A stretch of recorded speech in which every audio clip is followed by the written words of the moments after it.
Bonjour, aujourd'hui je vais vous parler des liens d'intérêt, des conflits d'intérêt, un peu redéfinir ce que c'est, voir les conséquences que ça a eu ces derniers mois, pour voir un peu l'ampleur de ce problème.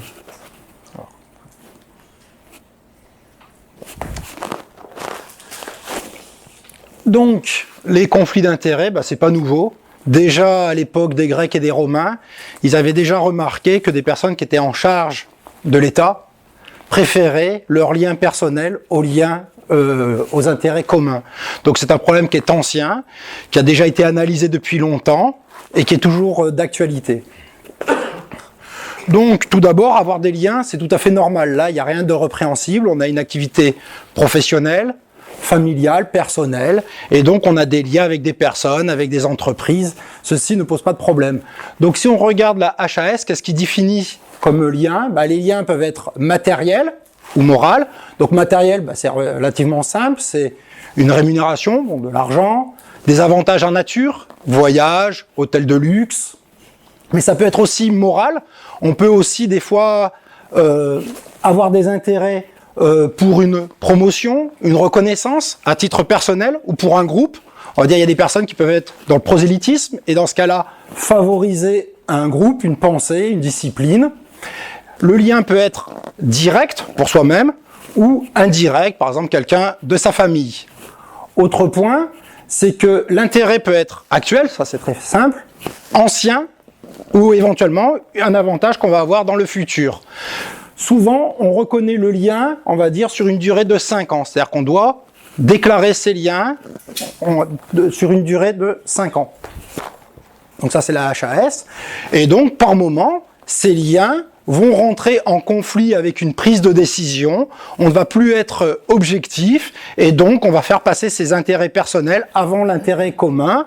Alors, ça peut être de façon consciente ou inconsciente. Il faut bien comprendre que des fois, on n'a pas conscience d'être en conflit d'intérêts et qu'on va pas être objectif. Les personnes qui pensent être au-dessus de la morale ou d'être plein de morale, faut faire attention car on peut facilement se faire avoir. Donc, quelles sont les mesures? Voilà. Alors là aussi, pour les articles, qu'est-ce qu'ils définissent? On va dire quand on écrit un article scientifique, par exemple là dans le BMJ, qu'est-ce qu'ils reconnaissent comme lien d'intérêt qui peut entraîner un conflit? C'est d'abord des problèmes, on va dire, si on a été payé par une entreprise qui aura un intérêt favorable ou défavorable à l'étude. Donc ça peut être une invitation à un congrès, une invitation à parler de l'enseignement, si notre recherche a été financée, si quelqu'un de notre équipe a été financé, si on a fait du consulting, là aussi si on a été employé par l'entreprise, si on a des actions, si on a été expert, forcément, on n'a pas forcément envie de se contredire. Et puis, finalement, on voit qu'avec les intérêts moraux, ça peut être beaucoup plus large. Donc, en fait, il y a aussi une catégorie où on peut mettre un peu tout ce qui ne rentre pas dans les cases précédentes. Donc, comment on fait pour prémunir? La première chose, déjà, c'est de déclarer. Si on déclare les liens d'intérêt, c'est la base. Et ensuite, il faut des personnes extérieurs qui vont analyser ces liens. Donc, si ces liens rentrent en compétition avec le jugement, la personne peut d'elle-même se dessaisir. Par exemple, si on est dans un jury, qu'on a quelqu'un de sa famille, son enfant, un cousin qui vient candidater, on peut pas être dans le jury et choisir. Mais là aussi, comme je dis, des fois, les personnes n'ont pas conscience de leurs limites et pensent rester objectifs. Donc là aussi, il faut qu'il y ait des commissions qui puissent éventuellement dessaisir la personne si, à un moment donné, le lien est trop fort et que le lien se transforme en conflit. Ce qu'il faut bien comprendre, c'est qu'il n'y a rien du tout de problématique à tout ça, c'est quelque chose qui est normal, ça fait partie de la vie. Et donc, c'est une obligation qui est légale dans le domaine de la médecine et elle est protectrice aussi bien pour la personne, pour sa transparence, aussi bien pour l'institution qui va prendre le jugement. Comme ça, on peut rien leur reprocher. Donc, à l'IHU, parce qu'on parle beaucoup, mais à l'IHU, qu'est-ce qu'on a fait? À la création, dans les statuts de l'IHU, il y a un comité officiel d'évaluation pour les liens d'intérêt, pour voir si ce n'est pas un conflit, donc avec des personnes qui sont spécialisées notamment en déontologie. Donc déjà, toutes les personnes de l'IHU ont fait une déclaration de lien d'intérêt. Et autre point particulier, c'est justement pour ne pas être influencé, on ne reçoit pas les visiteurs médicaux des entreprises pharmaceutiques. Alors, au niveau français, qu'est-ce qu'il y a? Il y a Xavier Bertrand, qui était ministre de la Santé, qui a fait une loi Transparence Santé, qui a été appliquée en 2014 par le directeur de la NSM, Dominique Marananchi. Et justement, lui disait qu'une loi c'est bien, mais l'évaluer c'est mieux, donc il fallait des outils pour être transparent. Donc il a fait une base de données où les professionnels de la santé indiquent tous leurs avantages et rémunérations. Donc en fait, c'est pas vraiment les professionnels de la santé, ce sont les entreprises pharmaceutiques, du dispositif médical et des cosmétiques qui ont l'obligation de déclarer tout ce qui va être avantages, rémunération et conventions pour les professionnels, les établissements, les sociétés savantes, les médias, etc. Donc en fait, ce qu'il faut bien comprendre, ce sont les groupes pharmaceutiques qui font la déclaration et ce ne sont pas les professionnels de santé qui font eux-mêmes la déclaration. Mais ceci est très intéressant puisque justement, il y a même des moteurs de recherche et d'analyse qu'on peut retrouver, par exemple Euro4Doc, qui se base justement sur la base de Transparence Santé, inspiré du site $4Doc. Et vous voyez, on va dire, il suffit de demander le nom de la personne pour obtenir tous ces avantages, rémunérations, etc. Donc, qu'est-ce que ça représente un petit peu ces montants? Donc, pour la France, en 7 ans, c'est 6,7 milliards d'euros. Donc on voit que c'est une somme qui est quand même très conséquente. Et pour donner une comparaison, c'est grosso modo équivalent au budget de l'INSERM. Donc on voit que les entreprises pharmaceutiques sont quelque part autant influentes dans le domaine de la santé que l'organisme dédié à cela. Comment c'est réparti? 2,4 milliards pour les sociétés savantes, 1,6 million pour les professionnels de la santé, les établissements de santé, et aussi on voit qu'il y a la presse et les médias. Donc on voit qu'en fait que c'est financé à tous les étages, et on comprend qu'un professionnel de la santé ne va pas se rendre compte de ces liens ou de cette influence, puisque aussi bien les sociétés savantes qui vont faire des recommandations, que l'établissement, que les associations de professionnels et les presses et médias, au final, il est dans un univers où c'est parfaitement normal et il n'a aucun moyen de se rendre compte qu'il y a quelque chose qui ne va pas. Donc on voit beaucoup d'influence. Donc, je pense que ces derniers temps, vous avez entendu parler que les médias faisaient de critiques à certaines personnes. Donc, on voit François qui a épinglé, justement, on voit que les sommes peuvent être assez conséquentes sur quelques années. Donc, Rafi à Nantes avec 540 000 euros. Bon, juste pour noter que c'est quand même, on va dire, de cet établissement qu'il y a eu des menaces à l'encontre de Didier Raoult. Karine Lacombe qui a été en permanence dans les médias, qui a touché 212 000 euros. Hop là. Gilbert Deray, aussi un urologue, pareil. Jean-Paul Stahl qui nous a insulté aussi, qui a, on va dire, touché un peu d'argent. Pierre Tatevin, président de la SPIF, l'association des maladies infectieuses, qui nous a fait, qui nous a dit qu'on était une calamité grosso modo pour l'Afrique en leur conseillant l'hydroxychloroquine. Ce qu'il faut bien voir aussi par sa société savante, la SPIF, c'est 1,5 million d'euros, donc on voit. Mais en tous les cas, ce qu'on peut voir, c'est que plus les gens ont reçu d'argent des groupes pharmaceutiques, plus ils sont hostiles à l'IHU.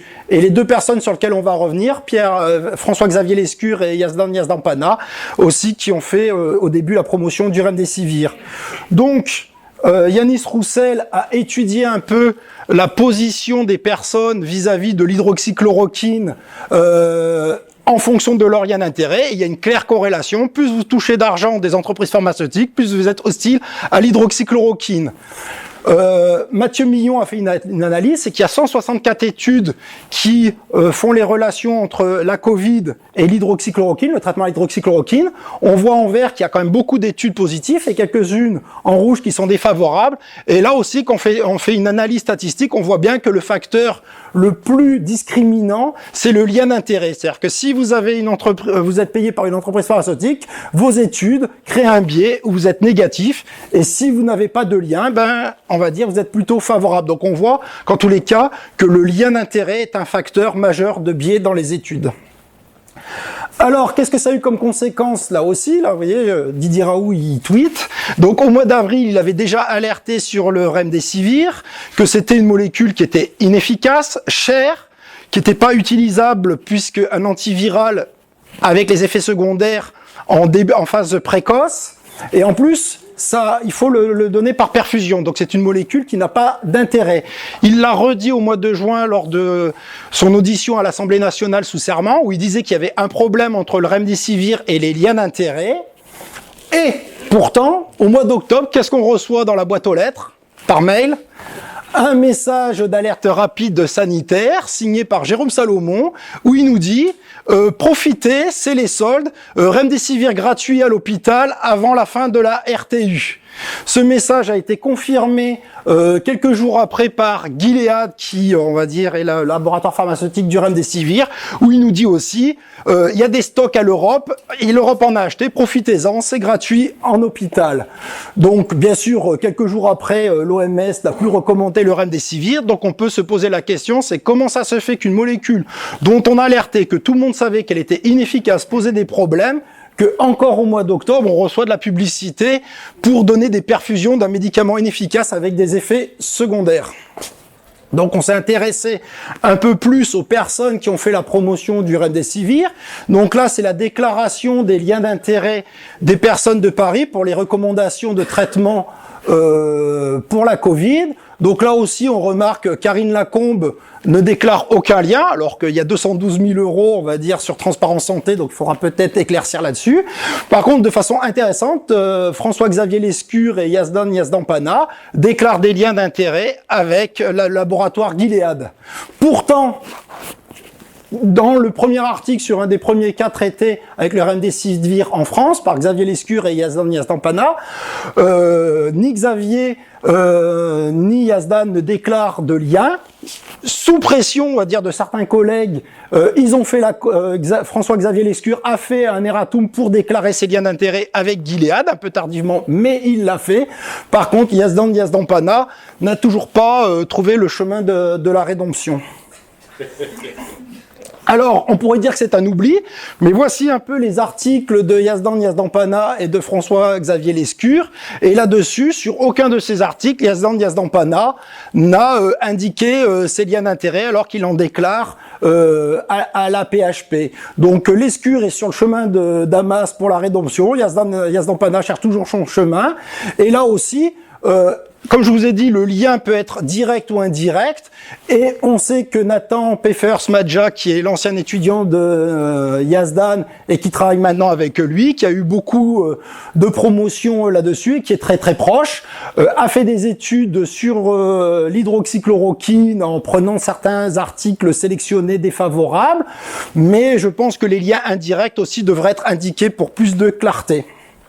Donc, en conclusion, les liens d'intérêt en France avec les entreprises pharmaceutiques sont colossaux, 6,7 milliards d'euros.